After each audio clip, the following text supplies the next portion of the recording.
कृषि के digital platform पर आप सभी का स्वागत है एक बार पुनः एक नए वीडियो के साथ।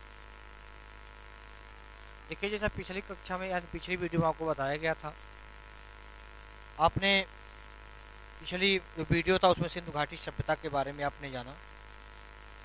आज का जो टॉपिक है वह है वैदिक काल। क्या है? आज हम लोग यह बीए प्रथम वर्ष में यह इतिहास विषय है, उसके अंतर्गत जो वैदिक काल है, आज हम वैदिक काल के बारे में जानेंगे।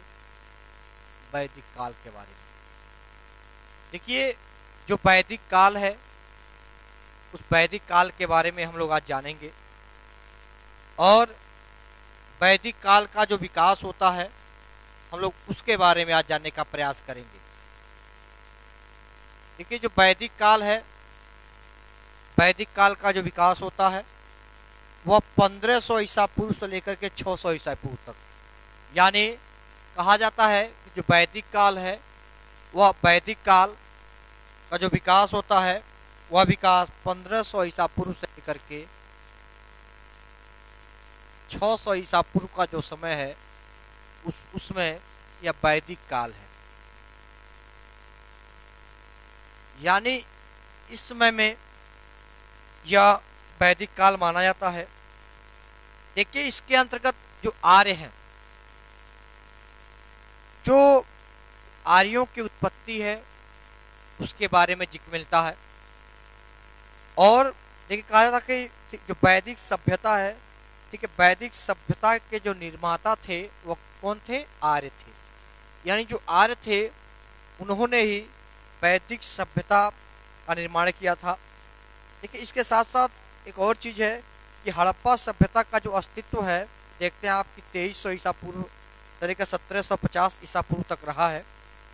और देखिए, 1750 ईसा पूर्व जो है, 1750 जो ईसा पूर्व है कि आसपास हड़प्पा वासियों को संस्कृति नष्ट हो गई थी।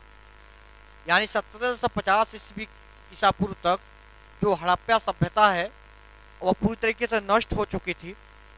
इसके बाद लगभग 250 साल के पश्चात आर्यों की संस्कृति का उदय होता है। यानी 1750 के बाद से देखते हैं कि 1500 ईसा पूर्व, यानी 250 साल के बाद क्या होता है कि आर्यों की संस्कृति का उदय होता है।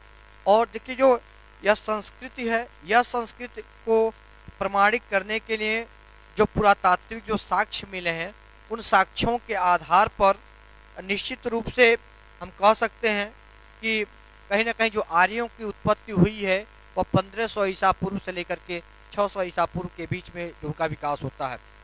साथ ही साथ खुदाई से कुछ देखते हैं कि बर्तन भी मिले हैं और यह बर्तन भूरे रंग के हैं, जिसके आधार पर पता चलता है कि यह लोग निवास करते थे। और इसके साथ साथ देखिए, गंगा घाटी के पश्चिमी भाग में कुछ भी बर्तन और भी बर्तन मिले हैं। तो कहीं ना कहीं जो साक्ष्य मिले हैं, उन साक्ष्यों के आधार पर हम यह कह सकते हैं कि जो आर्य हैं, आर्यों की उत्पत्ति के विषय में जो प्रमाण मिले हैं। उत्तर प्रदेश के जो अलीगढ़ है, अलीगढ़ में भी जो खुदाई हुआ है उसके निकट भी कुछ सामग्री मिले हैं। ठीक है, कार्बन डाटा से पता चलता है कि लगभग 1025 प्लस 1010 अर्थात 1080 ईसा पूर्व की है। यानी देखिए, जो कार्बन डेटा से जो बर्तन प्राप्त हुए हैं, जो अवशेष प्राप्त हुए हैं अलीगढ़ में, उत्तर प्रदेश में, उत्तर प्रदेश के अलीगढ़ जिले में, यह 1080 ईसा पूर्व के आसपास का बताया जाता है। जो बर्तन मिले हैं, जो अवशेष मिले हैं, उसके आधार पर भी हम उन बर्तनों का अध्ययन करने के पश्चात जानकारी इकट्ठा करते हैं। ये लोग घोड़ा एवं अन्य पशु भी पालते थे। ये लोग वैसे झोपड़ियों में रहते थे जो घास फूस की बनी होती थी। ये झोपड़ी स्वच्छता के साथ साथ देखते हैं कि मिट्टी से लिपी गई होती थी। तो कहीं ना कहीं यह तमाम ऐसे जानकारियां मिलती हैं। लेकिन देखिए, यह चीज़ है कि सिंधु घाटी सभ्यता के पश्चात, ठीक है, भारत में जिस नवीन सभ्यता का विकास हुआ, देखिए उसको हम कहते हैं आर्य अथवा वैदिक सभ्यता। यानी आर्य जो थे, आर्यों के नाम से ही, यानी आर्यों की संस्कृति को ही वैदिक काल के नाम से जाना जाता है, यानी उसको वैदिक सभ्यता कहा गया है। और देखिए, वैदिक सभ्यता या वैदिक काल की जानकारी हमें मुख्य दो वेदों से प्राप्त होती है। देखिए, वैदिक काल को ऋग ऋग वैदिक या पूर्व वैदिक काल, जो 1500 से लेकर के 1000 ईसा पूर्व तक है, यानी 1500 ईसा पूर्व से लेकर के 1000 ईसा पूर्व के बीच में मानी जाती है। साथ ही साथ देखिए, जो वैदिक काल है, जिसको हम उत्तर वैदिक काल कहते हैं, उत्तर वैदिक काल 1000 से लेकर के 600 ईसा पूर्व, यानी कह सकते हैं कि जो वैदिक काल जो है, ठीक है, यानी पूर्व वैदिक काल, यानी पहले का जो वैदिक काल है, यह 1500 ईसा पूर्व से लेकर के 1000 ईसा पूर्व है। उसके बाद से 1000 ईसा पूर्व से 600 ईसा पूर्व जो है, यह उत्तर वैदिक काल। इसलिए वैदिक काल को दो पार्ट में बांटा गया। लेकिन इसके बाद देखिए, जो ऋग्वेद है, जो उस ऋग्वेद में आर्य संस्कृति का विस्तृत जो देखते हैं कि एक प्रकार से क्षेत्र मिलता है। इसके बाद हम देखते हैं कि विभिन्न वेदों में भी देवी देवताओं की जो पूजा पाठ जो किया जाता था, जो स्तुतियाँ होती थी, उसके आधार पर भी हमको जानकारियाँ प्राप्त हुई हैं। और ये लोग देखिए किस देवी की पूजा करते थे। ये लोग यक्ष की पूजा करते थे, ठीक है, विद्या की पूजा करते थे, बुद्धि आदि क्या थी, इन लोगों की प्रमुख प्रार्थनाएं थी। यानी कहने का मतलब यह है कि यह लोग देवी देवताओं की पूजा पाठ में आस्था रखते थे और कहीं ना कहीं सरस्वती की पूजा भी करते थे। इसके बाद देखिए, जो ऋग्वेद है उसमें तमाम ऐसे स्थल हैं, उसके साथ साथ तमाम ऐसी चीज़ें प्राप्त हुई हैं जिसके आधार पर भी हमको जानकारियाँ प्राप्त होती हैं। देखिए, मनोविज्ञान, सृष्टि की उत्पत्ति, आयुर्वेद, भाषा विज्ञान, ज्योतिष शास्त्र, तमाम चीज़ों की जो जानकारी यह कहीं ना कहीं वेदों में मिलती है।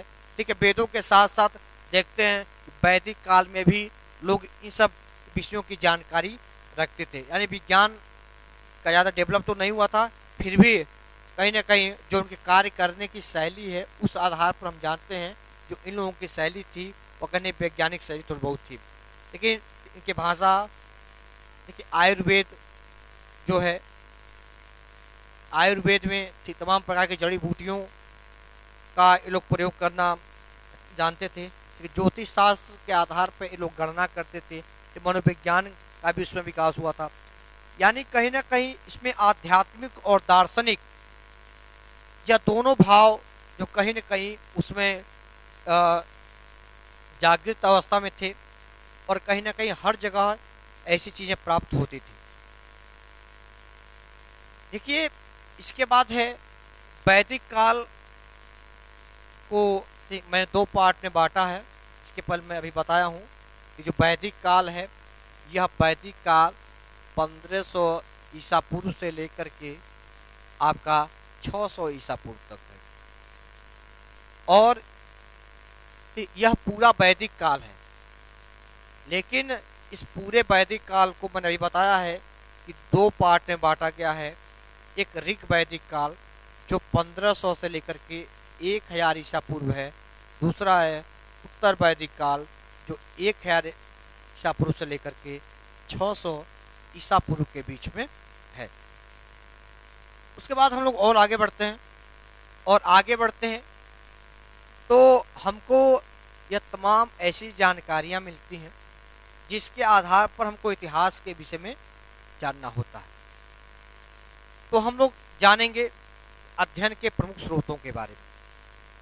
यानी वैदिक काल को जानने के लिए जो प्रमुख स्रोत हैं, यानी किस आधार पर हम जानेंगे कि यह वैदिक काल के हैं और किन साक्ष्यों के आधार पर हम उसकी जानकारियों को प्राप्त कर सकते हैं। देखिए, प्रारंभिक जो वैदिक समाज था उसको जानने के दो स्रोत हैं। देखिए, जानते हैं आप कि इतिहास को जानने के ही यह दोनों प्रमुख स्रोत हैं और इन दोनों स्रोतों के आधार पर कि हम इतिहास के बारे में या ऐतिहासिक चीज़ों के बारे में जानकारी प्राप्त कर सकते हैं। देखिए, साहित्यिक जो स्रोत हैं उन साहित्यिक स्रोतों के आधार पर हम वैदिक काल का अध्ययन करते हैं और उससे जानकारी प्राप्त करते हैं। तो उनमें इस साहित्यिक स्रोत में कौन कौन से आते हैं? ठीक, ऋग्वेद, सामवेद, यजुर्वेद, अथर्ववेद, यानी कहीं ना कहीं वेदों में इन सब चीज़ों का जिक्र मिलता है कि जो ऐतिहासिक साक्ष्य मिले हैं उन साक्ष्यों के आधार पर हम उसके बारे में जानकारी प्राप्त करते हैं। देखिए, आज भी जानते हैं आप, आज भी हिंदू समाज में ऋग्वेद जो है वह सबसे पवित्र ग्रंथ माना गया है। ठीक, स्थान है, उसका पवित्र स्थान है। और देखिए, आर्यों की प्राचीनतम धार्मिक ग्रंथ जो है यह ऋग्वेद ही रही है, यानी आर्यों की सबसे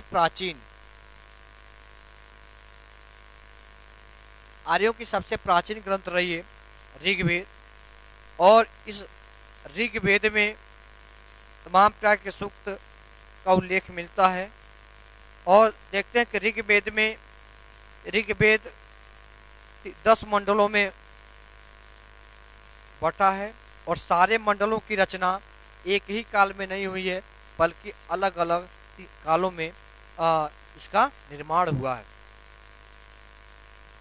देखिए, उसके बाद देखते हैं सामवेद। देखिए, सामवेद को गायन वेद भी कहा जाता है और ये श्लोक सोमयज्ञ के विशेष अवसर पर ब्राह्मणों द्वारा गाए जाते हैं और इन श्लोकों को गाने वाले विशेष प्रकार के ब्राह्मण होते हैं जिन्हें उद्गात कहा जाता है। क्या कहता है? उद्गात। इनको उद्गात ब्राह्मण कहा गया है। साथ ही साथ इस ग्रंथ में वर्ण जो श्लोक हैं उनका विशेष महत्व नहीं है कि इनमें से अधिकांश श्लोक, ठीक है, इनमें जो अधिकांश श्लोक हैं वह श्लोक ऋग्वेद से लिए गए हैं। लेकिन इस ग्रंथ से आर्यों के संगीत प्रिय होने की बात की जानकारी मिलती है कि जो आर्य थे वे क्या थे? संगीत प्रिय थे। देखिए, जो यजुर्वेद है, यजुर्वेद वैदिक ग्रंथों में तीसरा सबसे प्रमुख ग्रंथ माना जाता है यजुर्वेद। और ये इसमें यज्ञ से संबंधित नियमों का उल्लेख किया गया है कि इसमें यज्ञ के साथ साथ विभिन्न कर्मकांडों का जिक्र मिलता है। देखिए, प्रथम भाग में शुक्ल अर्थात शुक्ल यजुर कहते हैं, दूसरे भाग को कृष्ण अर्थात कृष्ण यजुर्वेद कहते हैं। यानी यजुर्वेद को 2 पार्ट में बांटा गया है। जो पहला पार्ट है इसको कहा गया है शुक्ल यजुर्वेद,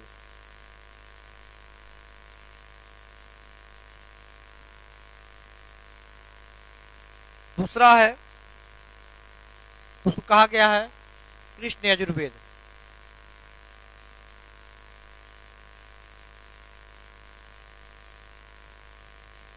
और देखिए, इसमें तमाम प्रकार के कर्मकांडों का जिक्र मिलता है।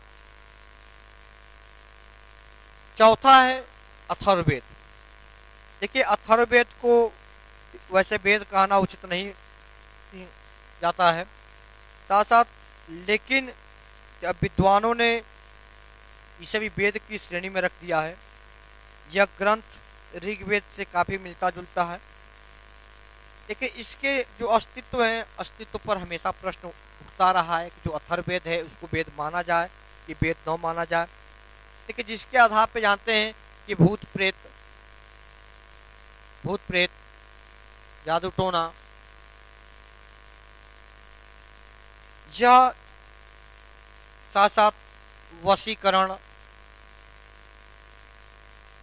तमाम प्रकार की ऐसी चीज़ें होती हैं जो कहीं ना कहीं ऐसी मानी गई हैं। लेकिन एक और चीज रहा है, यह ग्रंथ लगभग जानते हैं, इसमें कहा गया है कि करीब इसमें 731 श्लोक हैं।